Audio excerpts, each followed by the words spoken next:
Então, a partir de agora, a gente começou a gravar, então, só relembrando as dicas que eu estava falando para vocês. Faça um quadro de horário, mantenha uma rotina, independente se vai ser uma rotina de madrugada, se vai ser uma rotina de manhã, à tarde, o importante é vocês terem rotina, tá? Eu até comentei com o Pedro hoje, a gente trocou alguns áudios que ele está bolando algumas estratégias novas e comentei justamente essa ideia de conversar mais com vocês, né, sobre a dificuldade às vezes que vocês estão tendo disso, daquilo, né, promover uma rotina mesmo para vocês. Mas eu acho que a primeira coisa que vocês têm que pensar é que vocês não estão de férias, obviamente, vocês têm que pensar que vocês têm que continuar estudando e vocês têm que pensar que está cheio de gente com dificuldade, né? Então isso é um fator que vocês têm que se motivar, é um fator também que vocês têm que levar isso a sério. Então essas aulas à distância, elas não vão ser o resto da vida, né? Mas a gente tem uma estimativa, talvez aí, né, pensando saúde mundial, de uns 2 anos a gente vai ficar nesse vai e volta. Então vocês têm que ter um índice de adaptabilidade muito importante nessa época, tá? Tem mais gente aqui pedindo para entrar na chamada.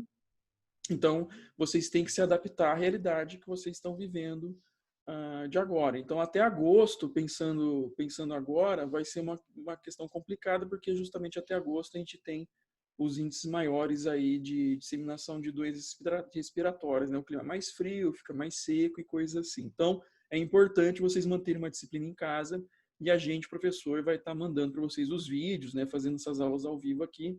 O Pedro ele vai orientar vocês depois certinho quais vão ser as estratégias aí do êxito nesse período de agora, tá? Então vamos lá. Deixa eu ver se tem mais gente pedindo para entrar. Só tem mais um. Beleza, vamos lá. Então vocês estão vendo um exemplo da América pré-colombiana, né?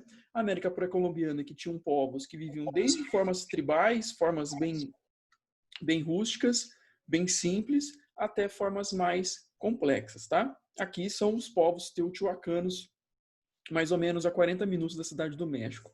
Beleza? Depois eu vou citá-los um pouquinho aí. Então vamos lá. Vamos lá, cadê aqui o negócio? Eita. Foi. Então, lembrem-se que quando a gente falou de pré-história, só para a gente recapitular bem rapidinho, a ocupação da América ela é recente pensando o tempo pré-histórico, beleza? Então, a teoria mais antiga falava que esses povos da Ásia vieram por meio do Estreito de Bering para ocupar a América, né? Então, a região da Sibéria, região do Alasca, essa região até hoje ela congela e aí daria para passar a pé, e justamente o filme Era do Gelo 4 mostra essa passagem da ponte, né, que eu já citei inclusive para vocês em aula quando a gente falou sobre pré-história, tá? Só que aí mais recentemente encontraram a Luzia que é de 11.500 anos atrás, ou seja, e ela, né, geneticamente falando, ela é de uma genética diferente desses povos, especificamente da Ásia, ali essa parte norte que foi pelo Estreito de Bering, e aí então levantou a teoria de que foram embarcações vindos ali da Polinésia Francesa, né, Austrália, Melanésia e até mesmo da África para cá. Ou a África direto, né, pensando no Atlântico, ou a África indo em direção à Ásia, indo para a Austrália e Melanésia e vieram para cá. Tudo bem? Então, a Luzia seria um exemplo dessas ocupações mais antigas, inclusive, talvez, do que aqueles indígenas tradicionais que existiam aqui na América, que explicavam pela teoria do Estreito de Bering, né? A Luzia que foi descoberta ali em Lagoa Santa, em Minas, né? Ela é considerada o ser humano mais antigo das Américas, mas ela é aquela passagem ali do Homo sapiens, não é 100% ainda o Homo sapiens, né? Mas já pode ser considerado alguma coisa relacionada a nós, né? A seres humanos nesse sentido evolutivo, tá? Vamos lá. América, quando Colombo chegou aqui, era uma América de muitos povos, muitas variedades culturais, né? Então, em torno de 3.000 povos, muitas línguas, muitas culturas, povos com tecnologia extremamente avançada, povos com tecnologia mais simples, né?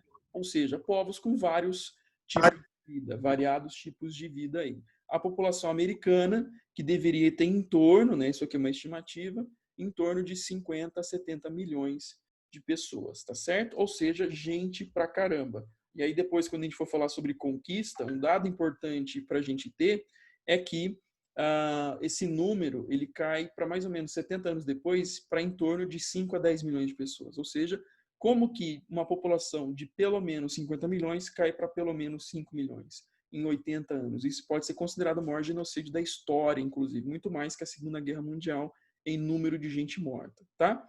Alguém tinha alguma coisa para falar aí, que eu escutei alguns ruídos? Senão a gente continua. Se alguém quiser perguntar, manda um joinha, manda alguma coisa aí no chat, tá? E aí, um dos exemplos dessa Mesoamérica, né, dessa América Central, seriam os povos aí, os Olmecas, Toltecas, Teotihuacanos, né? Os Teotihuacanos são os povos aqui dessas grandes pirâmides. Tanto é que pirâmide é algo muito comum aqui pensando na América, tá? Deixa eu só desligar o WhatsApp aqui. Beleza? Vamos lá, só para voltar para cá, para não ficar dando ruído aí. Os teotihuacanos, por exemplo, essa pirâmide, eles acreditavam que aqui seria a entrada do mundo, do centro do mundo. Tanto é que depois a gente vai ver que para os povos pré-americanos, 3 animais eram muito importantes. Geralmente você tem um animal terrestre, tipo um animal de caça, um animal de velocidade, né? Pode ser o jaguar, pode ser o puma, tá? Tem também um animal aéreo, então pode ser a águia, pode ser o condor e a serpente. Então são 3 animais que estão no ar, na terra e embaixo da terra. A serpente ela consegue ter essa passagem de terra e também embaixo da terra, ou seja, seriam animais simbólicos, por exemplo, do universo, do mundo. E aí justamente os deuses, eles têm essas características, né? Então os deuses superiores, né, os deuses criadores, representativos do sol, alguma coisa assim, seriam representados com a águia, com o condor, alguma coisa assim, tá? Já os deuses ligados à morte, ligados ao submundo, ligados ao reino dos mortos e também à fertilidade de solo, também deuses relacionados à vida propriamente, né? Não só a ideia de morte, não é Deus dos mortos e também não é Deus da morte, mas seria o Deus da vida positiva, né? Coisa do tipo, eles também estariam ligados com a representatividade da serpente, beleza? Os teotihuacanos, nesse caso aqui, eles abandonaram essa região toda em torno do ano 1000, do ano 1100. Tanto é que quando os astecas eles invadem essas áreas, os teotihuacanos eles já não existiam mais. Só que a cultura deles pode ter influenciado no desenvolvimento aí dos astecas, porque os astecas, depois que a gente vai ver, culturalmente falando, eles são um emaranhado dos vários povos aí da América Central, tá? Só deixa eu ver. Tem mais gente aqui tentando entrar.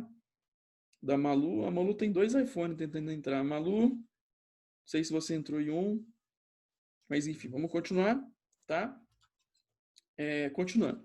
Aí tem muitos símbolos, né? Totens, construções, estátuas desses povos pré-americanos, principalmente na região da América Central e aqui na região dos Andes. Justamente aqui nessas regiões a gente tem as civilizações mais complexas, né? Por exemplo, os astecas, maias e os incas, tá? São os principais povos que a gente vê, geralmente de povos pré-colombianos.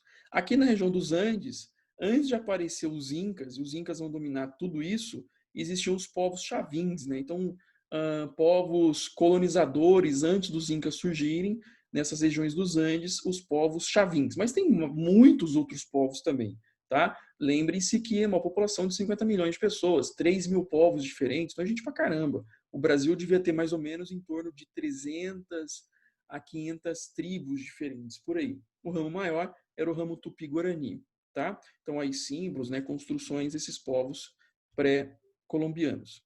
Vamos começar a falar dos maias. Os maias, que é um dos 3 povos importantes para a gente ver. Então, os maias são um povo muito antigo. Vocês estão vendo aí em torno de o século 11 a.C. até o século 11 depois de Cristo. Então, eles têm uma longevidade muito grande. A partir do século 11, eles começam a entrar em decadência, em número de pessoas, beleza? As explicações são várias. Então, pode ser questão agrícola, pode ser questão de doença, pode ser questão relacionada ao excesso de sacrifício que eles faziam, e eles faziam sacrifício de gente do próprio povo, tudo bem? Tanto é que aqui eles estão no topo da pirâmide, sacrificando pessoas aí para os deuses, no caso aqui é o deus Sol, né? No caso dos maias. Então tem várias teorias explicando como que os maias, com o passar do tempo, eles foram entrando em decadência. E os maias, eles foram dominados pelos astecas, né? Os maias que hoje, a maior parte deles estão na Guatemala. Inclusive, até hoje, tem descendente do povo maia. E aí eu recomendo que vocês assistam aquele filme Apocalipto, o Apocalipto, que mostra justamente a conquista dos astecas em toda essa região. e o filme todo foi gravado em dialeto maia, tá? O dialeto maia que ainda é usado na Guatemala. E curiosidade para vocês, a Guatemala, 70% do país é sítio arqueológico. Isso é bom, isso é ruim. Bom por quê? Bom porque você tem turismo, você tem conhecimento histórico, né? Você tem memória de um povo. O ruim é que você não pode plantar nada, você não pode construir um prédio, você não pode ter uma indústria nessas áreas de sítio arqueológico. Né? Então, praticamente a Guatemala é um país que vive de turismo, beleza? Os maias, quais são as características deles, além deles oferecerem sacrifícios? São povos politeístas, são povos que viviam em torno de cidades-estado, então isso aqui é um dado importante. Lembrem-se que quando a gente fala de cidade-estado, a gente começou falando dos sumérios lá atrás. Depois teve os fenícios, depois teve os gregos, e aí, no caso, aqui na América, os maias, né? Então, cada cidade era autônoma, cada cidade tinha independência, tá certo? No geral, os povos pré-colombianos são teocráticos, ou seja, os líderes, né, os reis, eles têm características divinas, eles são apoiados pela classe sacerdotal, né? Então, os sacerdotes são extremamente importantes na sua sociedade, justamente para fazer a leitura divina, aquilo que tem que ser feito para o rei poder agir. Tá? Então, também você tem a ideia de servidão, basicamente é o tipo de trabalho existente. Alguns povos vão desenvolver escravidão, que é o caso, por exemplo, dos astecas e dos incas, beleza? Tudo bem? Então, vocês têm que lembrar as características do Estado teocrático. Geralmente, também, aí o Estado é dono de tudo. O Estado é quem coordena tudo e o rei está acima do Estado, porque o rei é um elemento divino. Ele pode ser enviado aos deuses, mas também pode ser os próprios deuses aqui na Terra, em parceria com a classe sacerdotal. Tá? Vamos lá. Os maias, pensando em escrita, por exemplo, eles vão desenvolver a escrita mais, entre aspas, avançada aqui da América, tá? Entre aspas, porque a gente não pode colocar essa classificação de evolução, porque seria justamente a ideia de você colocar uma cultura superior, uma cultura inferior, tá? Então, eles tinham escrita, era uma escrita fonética com uma coisa mais rudimentar, mas tinha uma escrita fonética. Eles tinham muita coisa escrita, inclusive essas coisas escritas sobreviveram até hoje. Então, pensando cultura maia, a gente tem muito conhecimento deles, porque além de ter muito sítio arqueológico ali na Guatemala, eles também deixaram muitas coisas escritas, né? Bibliotecas, por exemplo. Pensando aí a matemática, vocês têm que lembrar que matemática, física, arquitetura, astronomia são ciências interligadas. Então, são ciências que vão tentar, por exemplo, pensar a questão do universo, pensar a questão do desenvolvimento aí dos deuses, né? Você olhar para o céu é também você fazer um cálculo matemático, mas também para você fazer construção você precisa disso. Então, você usa a astronomia para ter referência de alguma estrela para você construir orientada por ela, né? Aquela questão dos astros, a questão aí dos deuses. Você tem a matemática no sentido de arquitetura, você fazer cálculos, né, de angulatura, de pirâmide, né, pensando peso, distribuição de peso também, ligado aí à questão da física, alguma coisa desse tipo, beleza? No caso deles, eles tinham um conceito de zero. No caso dos europeus, por exemplo, os europeus não tinham um conceito de zero matemático, né? Porque como os europeus eles eram baseados na lógica platônica, dentro do conceito grego tradicional, não existia a ideia do vazio, a ideia do nada, tá? Enquanto que os árabes, por exemplo, tinham uma noção de zero, os indianos tinham a noção de zero, os maias também tinham essa noção de zero, ou seja, há a possibilidade filosófica de existir o vazio, de existir o nada, tá? Tanto é que em algarismo romano não existe o zero. Por quê? Porque é baseado na cultura grega, né? Essa cultura grega que falava que era impossível existir o vazio. Por isso que existiam dentro da filosofia lá os pré-socráticos, né, os atomistas, aqueles caras que falavam, né, da arquê, o Tales de Mileto falava que a água seria o princípio gerador de tudo. Aí vai ter gente que vai falar que são os átomos, vai ter gente que vai falar que é o fogo, né, que é o caso do Heráclito, e por aí vai. Né? No caso aqui desses povos pré-colombianos, havia a ideia de que havia possibilidade de ter o nada, né, de ter o vazio. Vamos continuar. A astronomia, eu já comentei isso com vocês, né? Então, justamente, os astros, eles são estudados porque os astros são seres mágicos, são seres divinos, né? Então, no caso, esses povos pré-colombianos, eles vão desenvolver muitos observatórios astronômicos. E quando a gente vê o calendário deles não é só para marcar tempo, o calendário deles também que representa o destino da vida, tá? Então, assim, para nós, o calendário ele tem uma forma de contar tempo. Para eles, é uma forma de entender o universo. Então, é diferente, é um conceito diferente. Tanto é que vocês estão vendo que são duas rodas, né? Essas rodas elas vão se encontrando porque o destino da vida ele vai sendo construído. E aquela ideia também do tempo cíclico, ou seja, A ideia de que os eventos, eles podem se repetir. Lembrem-se que a nossa lógica é uma lógica linear, ou seja, os eventos não se repetem, tá? Então, esses povos pré-colombianos, no todo, praticamente na maioria, eles têm essa ideia de um tempo cíclico, ou seja, os eventos eles podem se repetir. Então, eles tinham muita capacidade, por exemplo, de previsão de terremoto, previsão de eclipse, tá? Previsão de cometas, porque tudo isso aí era estudado, tudo isso, obviamente, era sinal divino, tá? Vamos lá. A pirâmide maia, tá vendo que ela é um pouco mais pontiaguda, olha só, em relação, por exemplo, aos teotihuacanos que a gente viu. Por quê? Porque essas pirâmides aqui, elas serviam como templos, né? Se a gente for olhar, e eu acho que até na época quando eu falei de Egito para vocês, as pirâmides pré-colombianas, elas são mais estreitas no geral do que as pirâmides egípcias que têm a base mais larga. Por quê? Porque a pirâmide egípcia ela é um grande túmulo, ela é um cemitério, enquanto que a pirâmide pré-colombiana, desses povos pré-colombianos, elas são maciças porque a ideia é chegar no topo. E no topo você faz aí as orações, as predições, você faz os ritos religiosos. Lembra que eu falei para vocês da serpente como sendo um animal importante, que ele vive em terra e vive no submundo? Olha só essa pirâmide de Chichén Itzá. Fala comigo aí. Chichén Itzá. Lá no Caribe, quando as pessoas vão visitar o Caribe, ali tem um turismo histórico que eles vão visitar Chichén Itzá. Chichén Itzá, ó, olha só, tá vendo? Isso aqui é a formada sombra. Então, quando o sol bate ali e forma a sombra, olha só o formato que forma. E aí olha embaixo o que tem, a cabeça de uma serpente, né? Ou seja, a construção para dar esse tipo de som, você tem que ter noção astronômica. Tá vendo um exemplo? Vamos lá. Então, desenhos deles aí, né? Coisas escritas. E aí vamos começar a falar agora do povo asteca, beleza? O povo asteca, que basicamente é o México. Tanto é que o povo mexica, eles se autodenominavam mexicas e não astecas, tá? O mito de origem deles, vocês estão vendo na imagem aqui, né? Que o povo asteca, ele não é originário do México, ele veio ali do sul dos Estados Unidos, mais ou menos da região de Utah, aquelas regiões ali, tá? Tanto é que tem símbolos até hoje ali, símbolos arqueológicos, que são símbolos muito parecidos com os astecas. Inclusive, as tribos indígenas ali falam que eles são parentes entre si. Chegou uma época aí do desenvolvimento histórico que eles meio que se separaram. Por que isso?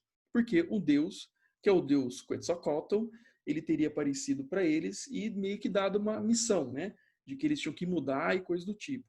E aí eles deveriam caminhar até o dia que eles encontrassem uma serpente sendo devorada por uma águia.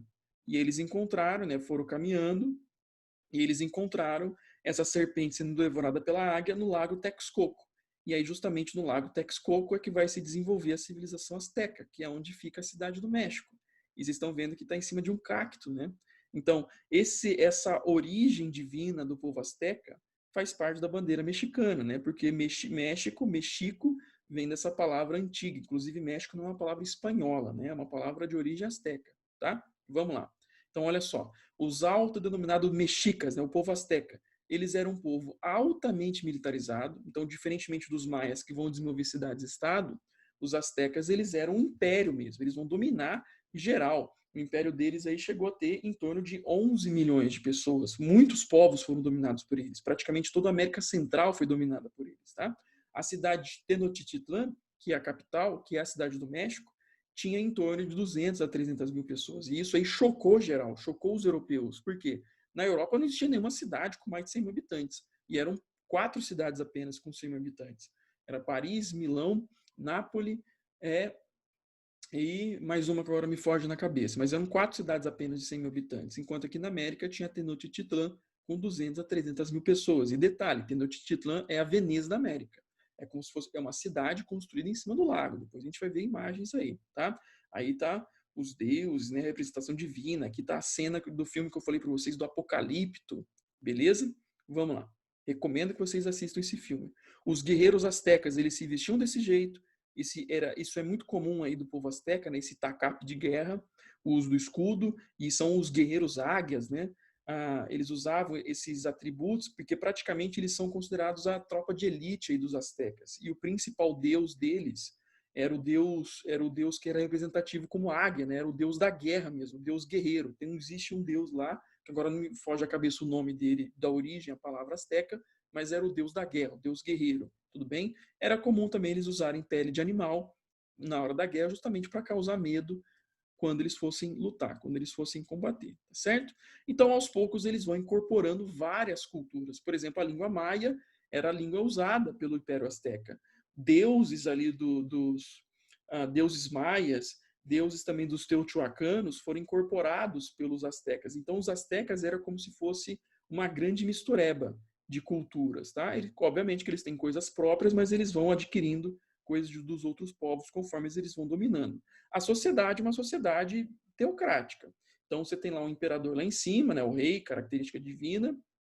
Você tem uma classe média que seria os guerreiros, os sacerdotes, os funcionários públicos, tá? Uma elite, né? Essa galera de elite. E aí a galera classe baixa seria a galera livre e também escrava, tudo bem? E aí é uma sociedade também altamente especializada. Então, se você é pedreiro, porque o seu pai era pedreiro.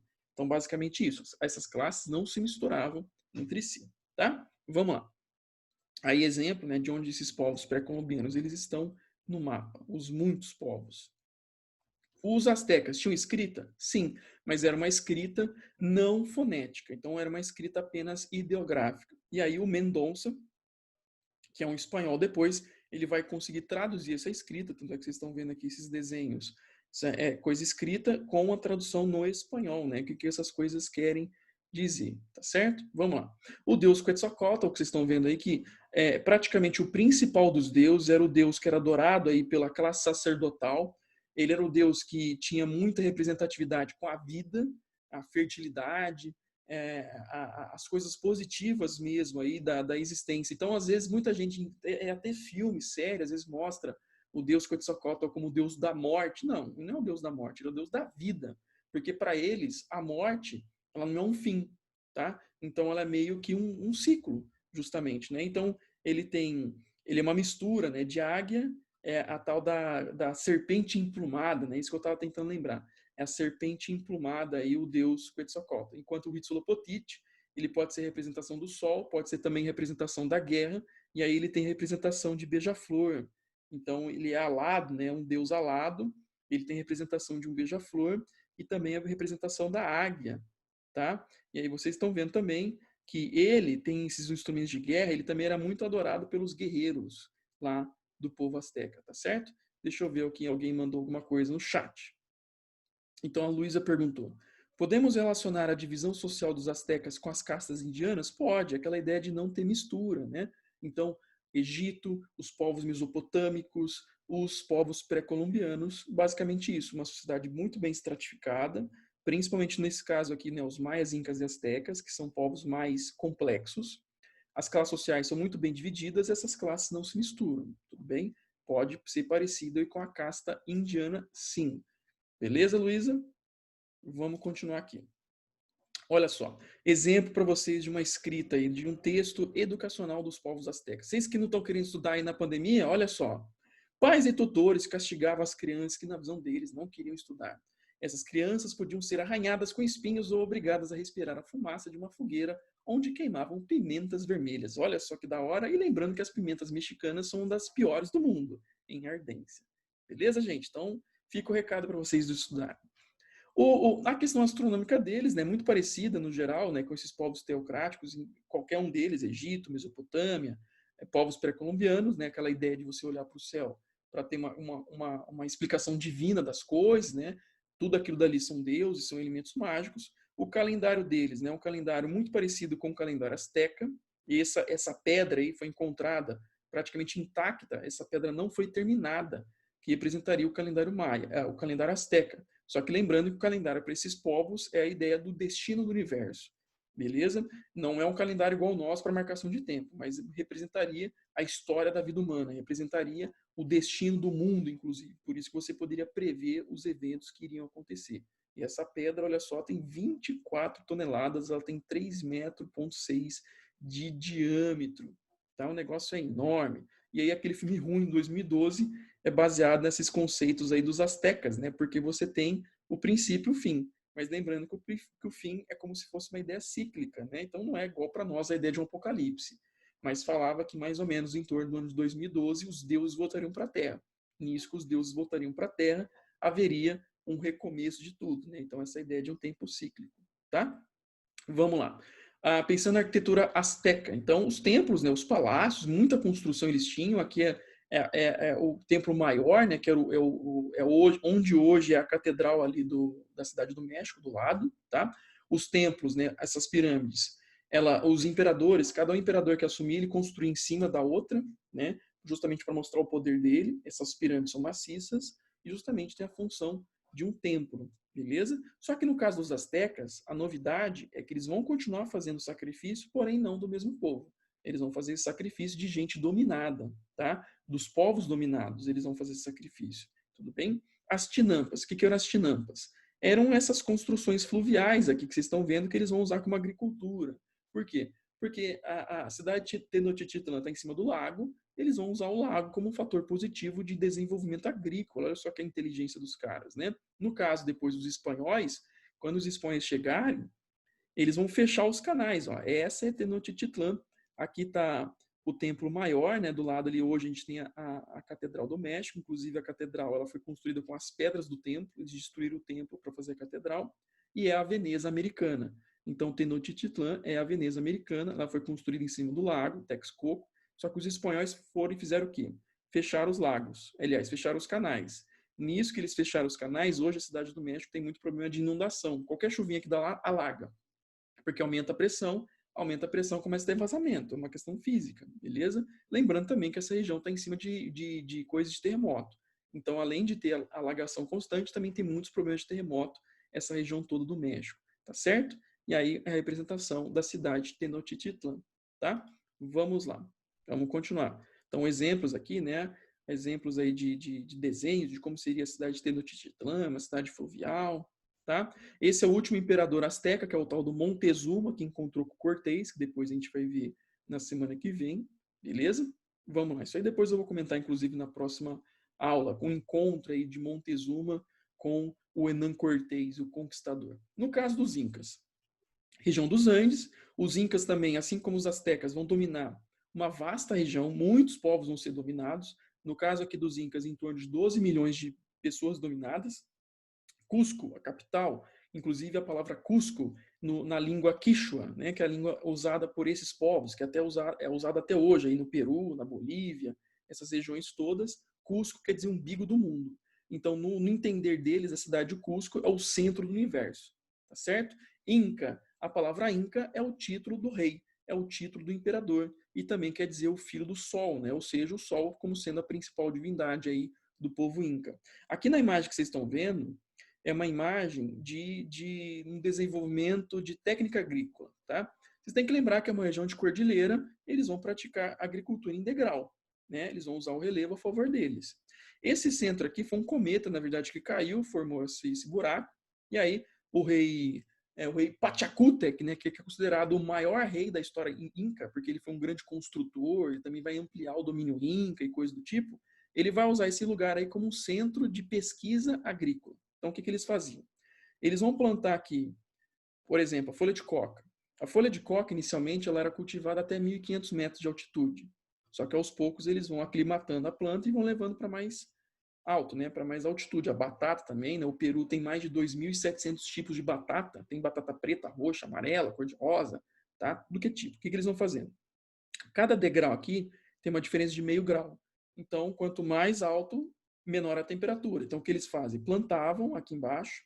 As plantas que germinavam, eles jogavam para cima, plantavam. As plantas que germinavam vão jogando, ou seja, por meio de uma seleção natural, por meio aí de uma aclimatação de planta, eles vão conseguir, por exemplo, cultivar folha de coca até 2.800 metros de altitude, uma coisa assim, tá? A batata vai mais ou menos até 3.000 metros, 3.500 metros que a planta batata consegue ser cultivada. Então, isso é técnica agrícola, ou seja, esses povos pré-colombianos também vão desenvolver muito, mas muito, a questão de agricultura. No caso dos astecas, eles ainda tinham muito comércio também, além de agricultura. E eles usavam, os astecas, né, usavam o cacau como moeda de troca, ou seja, a sociedade asteca, talvez de todas elas, era mais complexa, pensando em organização social, organização política, tá? Vamos continuar. No caso dos incas, não tinham escrita, então isso aqui é um dado importante. Eles tinham os quipus ou quipus, né, que são esse monte de nozinhos coloridos que eles usavam como um sistema de registro. Então, cada nozinho com cada cor, representa a quantidade e representa determinado tipo de produto, né? Então, sei lá, nesse ano teve 100 toneladas de milho, do milho tal. Né? Lembrando que aqui na América o milho é americano e tem vários tipos de milho. Milho preto, cor-de-rosa, amarelo, azul, milho grande, menor. E aí cada tipo de milho, uma cor diferente de nó, os vários nós representando quantidade. Então isso aqui é um sistema de registro, tá? Eles também tinham a mita. O que é a mita? A mita é uma coisa importante para vocês também, tá? Que é um imposto pago em tempo de trabalho. Então vamos supor, é um sistema de servidão praticamente isso. Né? Então o imperador precisa ter construção de estradas. E pensando em estradas, os incas tinham 23 mil quilômetros de estrada, porque é uma área muito ampla de domínio. Quanto mais você ter estradas, melhor é o teu domínio. Isso eu já falei para vocês quando a gente falou dos persas, quando a gente falou dos romanos, nesse caso. Tá? Então o imperador precisa construir uma estrada. O que ele vai fazer? Ele vai convocar a população para pagar a mita, que é um imposto pago em tempo de trabalho. Então, vamos supor, a família tal vai trabalhar nessa região tal por um mês. Essa família, quando ela fizer esse tipo de trabalho, ela já está pagando imposto para o imperador. Tá? Mas isso é forçado? Não. Mas você, meio que, entre aspas, acaba sendo obrigado, porque é um imposto. Então, o imposto você tem que pagar, senão você pode sofrer punição. Só que, em contrapartida, como eles vão estar trabalhando diretamente nessa obra e eles precisam comer, eles precisam se sustentar, o imperador pagava para eles meio que um salário, ou seja, comida, pagava cerveja, né, cerveja de milho. Então, assim, não é uma escravidão. Ou seja, a gente chama isso mais de servidão, porque é um imposto que você vai ter que pagar, só que você vai ter que pagar em trabalho. Tá? Essa é a mita que depois, quando os espanhóis chegarem, eles vão transformar isso aí em escravidão, beleza? Os incas também vão desenvolver técnicas de mumificação. Vocês estão vendo aqui uma múmia inca. O que contribui também para a mumificação inca é o clima. É uma região de gelo, né? Então isso mantém a pele mais intacta e por aí vai. Geralmente quem era mumificado são pessoas sacrificadas ou mulher ou pessoas sagradas, né? Então o imperador, por exemplo, poderia ser mumificado. As mulheres próximas ao imperador ou mulheres sacerdotisas, crianças também eram sacrificadas e viravam múmias. Então, isso aí era muito comum entre eles. E detalhe, se vocês quiserem virar Indiana Jones e ficar rico, nenhum imperador inca até hoje foi encontrado, tá? Então, fica o desafio para vocês. Se vocês quiserem aí se embrenhar no meio aí das matas aí das cordilheiras, né? Lá não tem tanta mata assim, mas se vocês quiserem se embrenhar e aí fazer as escavações no meio do gelo, quem sabe vocês encontram algum imperador inca. Até hoje nenhum deles foi encontrado. Ninguém sabe onde está, tá? Essa múmia aqui é uma múmia chilena. Ela foi encontrada, se eu não me engano, 2 anos atrás. Olha o nível de perfeição da pele, do cabelo, né? Como se fosse uma pessoa dormindo. E é uma pessoa jovem, se eu não me engano, é uma pessoa de 12 anos, mais ou menos, né? Ela foi encontrada, praticamente a múmia mais perfeita que a gente tem aqui na América, tá? Lembra que o clima contribui para isso, beleza? E também as pessoas eram amarradas, né? As pessoas elas eram drogadas, geralmente elas são enterradas vivas, né? Mas elas são drogadas, então praticamente elas morrem e nem percebem, né? Por falta de ar e coisa assim, tá vendo aqui, ó? Para justamente evitar fuga e coisa do tipo, tá? Vamos lá, vamos continuar. Aí tá as representatividades, né? Ali no Peru principalmente, as religiões desses povos existem até hoje, aí, né? Aqui é uma outra cidade importante lá do domínio Inca, tudo bem? Eles fazem vários teatros, né? Várias representações aí deles, e também representações sérias, às vezes de cultura, coisas de religião, e por aí vai. Lembrando que são muitos povos culturais que a gente tem nas regiões da Bolívia, Peru, nos Andes como um todo. As principais divindades, né, dos Incas, a Pachamama seria tipo a Gaia dos gregos, né? Ela é originadora de tudo. O deus Inti, né, que seria a representação do sol, e o deus Viracocha, né, que também é extremamente importante.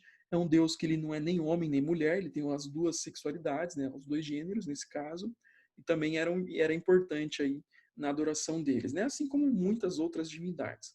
A divisão do mundo para eles, né, então seria Hanapacha, Kaipacha e Utchapacha, né, ou seja, o mundo divino, o mundo terrestre, o submundo. Lembrando que o submundo é o reino dos mortos, e olha a serpente. A serpente é um animal importante para eles também, tá? Essa aqui é a Via Láctea que vocês estão vendo, né? E eles conseguiam perceber esses desenhos. Então, para eles, a Via Láctea, por exemplo, seria representatividades divinas, né? Olha só, meio que um formato de serpente. Então, eles conseguiam identificar isso também naquela época, sem ter telescópio, nada disso, né? A cidade Cusco, ela é construída com esses seques, né? Ou seja, como se fosse uma cidade construída em raios mesmo, perfeitos matematicamente falando. Então você tem um ponto zero, onde hoje é o palácio lá, né, na cidade de Cusco, e aí as ruas, elas vão indo em várias direções, e aí matematicamente falando, né, a angulatura perfeita, tá? Aí um arquiteto recentemente, um arquiteto não, um economista recentemente, olhando imagens de satélite das cidades incas, ele percebeu que todas as cidades têm representações de animais. A cidade de Cusco é a cidade de um puma, como se um puma estivesse levantando a cabeça, né? E ele estivesse levantando mesmo, né? Fisicamente falando. Todas as cidades têm representações, ou seja, nada é feito por acaso. Tudo é construído de acordo com uma questão religiosa mesmo, né? Uma questão divina, tá? Machu Picchu. Machu Picchu, uma cidade de 2.400 metros de altitude, não é tão alta assim. Cusco está a 3.500. Foi encontrada aí em 1911 por um arqueólogo inglês, se eu não me engano, que foi contratado pelo governo peruano para descobrir a tal da cidade perdida, né? E aí descobriu a cidade que foi encontrada intacta. A cidade de Machu Picchu era uma cidade sagrada, mas era também a cidade de veraneio do imperador. Por que ela foi abandonada? Ela foi abandonada porque conforme os espanhóis estavam invadindo, a galera recebeu a informação de que tinham povos invadindo, e aí essa galera de Machu Picchu abandonou. E quem construiu Machu Picchu foi o Pachacútec, né, que eu tinha mencionado para vocês anteriormente. Era a cidade de veraneio, inclusive uma cidade que não foi terminada até hoje, tá? Uma cidade que está intacta, vocês podem lá visitar. Recomendo que vocês vão lá fazer esse turismo. É muito da hora, né? E eu subi nessa montanha aqui atrás, que tem 600 metros para cima de altitude, e cheio de degrauzinho desse tamanhozinho assim de pedra, e do lado é um precipício. Muito louco, né? E aí, o templo, né, da lua, o templo do sol, observatório,